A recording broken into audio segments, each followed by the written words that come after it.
میں کچھ عرصے ان دو بچوں کی مصائب نہیں پڑھ پاتا تھا.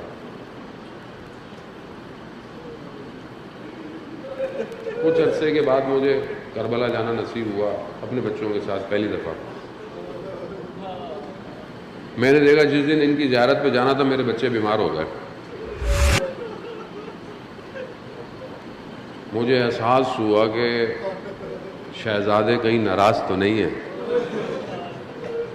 میں نے معافی مانگی. میں نے کہا غلطی انسان وہ کریم ابن کریم ہے. وہ کہاں وہ اہل بیت کی اور بنی ہاشم کی اولاد ہے.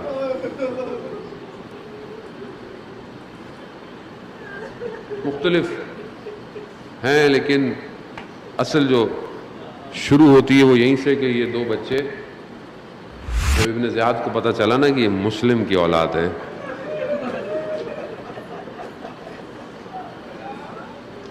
زندان بان کو بلایا, زندان کے نگہبان کو بلایا, کہا ان کو زندان میں ڈال دو,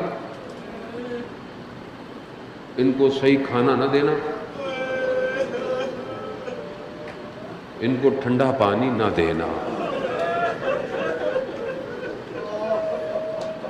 بچے ہیں, محمد ہے, ابراہیم ہے, خدا آپ کو مسیب میں طفلان مسلم کی زیارت نصیب فرمائے.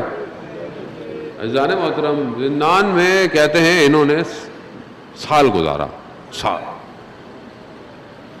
جب وقت گزر گیا نا تو ایک بھائی نے دوسرے بھائی سے کہا کہ بھیا کب تک ہم زندان میں رہیں گے؟ یہ جو بوڑھا آتا ہے ہمیں کھانا دینے, اس کو بتائیں ہم کون ہیں. آئے غربت, میں بتا تو رہا ہوں ہم نے کچھ نہیں کیا. یہ اولاد علی ہے جو نہ جانے کہاں کہاں لٹتی رہی ہے.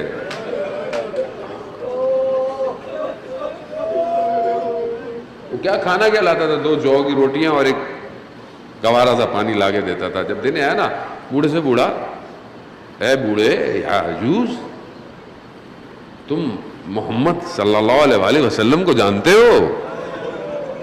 ہاں وہ مسلمان ہوں نبی. کہا اچھا. کہا تم علی کو جانتے ہو؟ علی ابن ابی طالب. ہاں داماد پیغمبر ہے. کہا اچھا تم جعفر کو جانتے ہو؟ کہا ہاں اللہ نے ان کو پر دیے ہوئے ہیں, وہ بہشت میں فرشتوں ملائکہ کے ساتھ پرواز کرتے ہیں. کہا اے بوڑھے ہم انہی کی اولاد میں سے ہیں.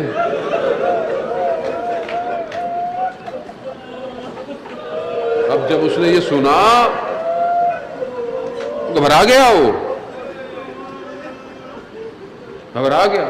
اچھا کھانا لا کے دیا, کہا شرمندہ ہوا کہ وہ کیا کر رہا تھا اتنے عرصے سے.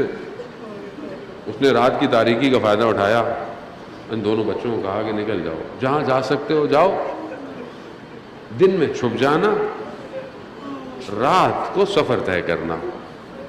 بچے تھے چھوٹے, کتنا جا سکتے تھے. کہتے جاتے جاتے ایک جگہ دیکھا تو ایک بوڑھی عورت اپنے گھر کے باہر کھڑی. بوڑھی سے کہا بوڑھی تم کہاں؟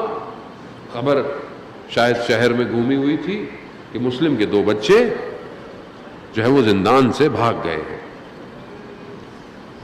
یہ بوڑھی کو نہیں پتا. بوڑھی نے دیکھا کہ تمہارے بدن سے ایک عجیب خوشبو آ رہی ہے. میں نے یہ خوشبو, اس نے بولا ہم یہ ہیں ہم وہ ہیں. تو اس نے بولا کہ دیکھو میرا داماد بہت شکی شخص ہے. کہا دیکھو ہمیں رات گزارنے دو کسی طریقے سے, ہم چلے جائیں گے دن میں. بس مقاتل بیان کرتا ہے دونوں کو گھر میں رکھا, اچھا کھانا دیا, خیال رکھا, دونوں سو گئے. رات کا پہر تھا. وہ لعین شخص گھر میں داخل ہوا. بوڑھی نے کہا کہاں تھے؟ کہا تمہیں نہیں پتا حاکم وقت نے 2 بچوں کی سر کی قیمت رکھی ہوئی ہے, میں ان کو ڈھونڈ تھک گیا مگر مجھے نہیں ملے. بوڑھی نے کہا کہ تمہیں شرم نہیں آتی؟ رسول کی اولاد ہیں. اگر تمہیں کہا اس کا مطلب ہے کہ تمہیں پتا ہے, جانتی ہو, مگر میں تمہیں لے جاؤں حاکم کے پاس کہ تم اس طرح باتیں کرتی ہو. مگر عزاداران محترم بچے دونوں سو رہے ہیں, دونوں نے خواب میں نہ جانے کیا دیکھا. بچے کی آواز نکلی, جب آواز آئی بچے کی, اس نے کیا دیکھا کہ دو معصوم سے بچے. اس نے پوچھا کون ہو؟ کہا اگر جان کی امان دو تو ہم بتائیں گے. کہا ہاں. کہا رسول کا واسطہ؟ کہا ہاں. کہا ہم مسلم کے بچے ہیں. بس عزاداران محترم, اس نے بڑی بے دردی سے ان کو باندھ دیا. انہوں نے اسارت میں شب گزاری اپنی. صبح جب ہوئی اس نے اپنے غلام کو بولا جاؤ فرات کنارے ان کی گردن کو اڑا دو. غلام جا رہا ہے, تلوار لے کے ساتھ ساتھ چل رہا ہے. اس نے بولا ایسے آپوس, مگر تو حضرت بلال کو نہیں جانتا. کہا کیوں؟ کہا ہم کون ہیں تجھے پتا ہے؟ جب اسے پتا چلا اس نے تلوار پھینکی اور پانی میں چھلانگ مار دی. پیچھے سے چیخنے لگا کہ تو اپنے مالک کی بات نہیں سن رہا. کہا میں تیرے اس بات سنوں یا اپنے خدا کی شرم کروں؟ اس نے اپنے بیٹے کو کہا. بیٹے نے بھی کہا کہ میں یہ کام نہیں کر سکتا. آخرکار یہ خود جو ہے وہ اس نے تلوار اٹھائی. اللہ, بس عزادار مصائب یہی ہے. جب اس نے تلوار چلانے کی کوشش کی نا, بچوں نے کیا بولا؟ کہا اے شخص تو ہمیں غلاموں کے بازار میں بیچ دے, تجھے پیسے مل جائے. کہا نہیں. کہا ہمیں تو خود ابن زیاد کے پاس لے چل, وہ خود ہمارا فیصلہ کرے. کہا نہیں, میں اپنے امیر کو خوش کرنا چاہتا ہوں. کہا تجھے رسول کا واسطہ. کہا میرے دل میں کوئی محبت نہیں ہے. جب بچوں نے دیکھا نا کہ اب کچھ نہیں ہوا, کہا اچھا پھر ہمیں مہلت دو. کہا کیسے؟ کہا ہمیں نماز پڑھ دے. کہا اگر اس سے تمہیں کچھ حاصل ہوتا ہے پڑھو نماز. 4 رکعت نماز پڑھی. اللہ اکبر. کس طریقے سے اس نے پہلے بڑے بھائی کی گردن اتاری,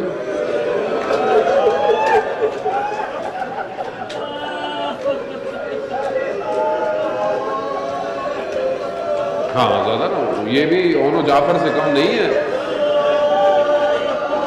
علی کی بیٹی کے بچے ہیں.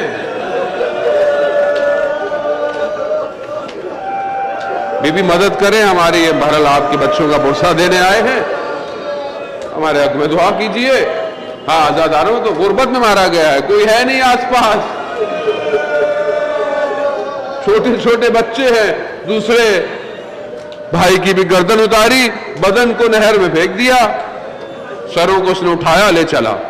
جیسے ہی یہ ابن زیاد کے پاس پہنچا کھڑا ہو گیا. کہا یہ کیا ہے؟